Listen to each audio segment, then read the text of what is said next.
C'est un atelier de formation des agents enquêteurs destiné à l'opération de collecte de données pour l'étude de référence sur le projet COSO qui se déroule à Parakou.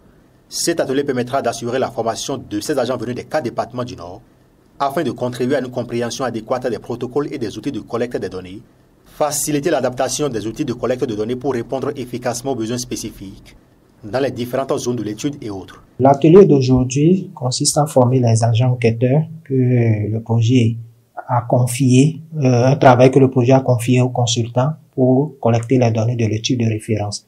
Le consultant a recruté des agents enquêteurs et nous voulons les former sur les outils de collecte de données et les approches méthodologiques qu'ils doivent utiliser pour collecter les données, s'approcher des ménages et des chefs de village pour collecter les données, pour calculer les indicateurs de base, en tout cas les données de référence, les données de base du projet. Alors, lesquelles données seront comparées à une évaluation finale après la fin du projet pour voir l'impact que le projet aura sur la communauté. Donc, l'objectif de cet atelier, c'est de former les agents enquêteurs à l'utilisation des outils, à la compréhension des outils qui leur permettront de recueillir les informations de qualité auprès des communautés, des ménages et des chefs de village. Ces agents enquêteurs seront repartis dans tous les villages couverts par le projet pour enquêter dans les ménages par rapport à un certain nombre de besoins socio-économiques. Ils feront usage de plusieurs outils au cours de cette collecte de données qui va renseigner les vrais besoins des communautés.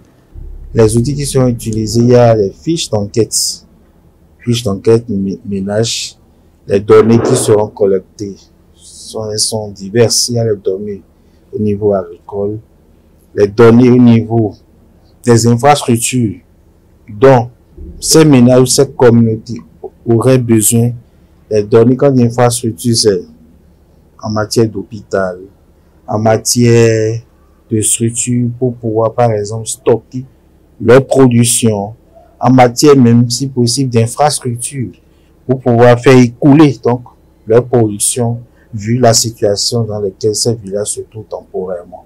Les communautés sont alors appelées à donner de vraies informations au cours de cette phase de collecte de données car il y va de leur intérêt. C'est leur projet.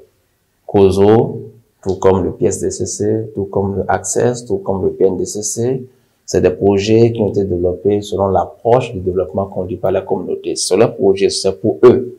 Donc, c'est important pour elles, pour cette communauté, de donner les vraies informations aux enquêteurs, de donner réellement la réalité, tout ce qui se passe sur leur communauté, leur mode de vie, tout ce que les enquêteurs vont leur demander de donner, rien que de la vérité. Pour que, à la fin, on puisse savoir si les lignes ont bougé. Il faut souligner que cet atelier va durer 5 jours. L'équipe de supervision, à la phase de collecte des données dans les communautés, veillera à accompagner les agents enquêteurs sur le terrain lors des premières opérations pour s'assurer de leur performance, identifier les éventuels problèmes et leur fournir un soutien supplémentaire si nécessaire.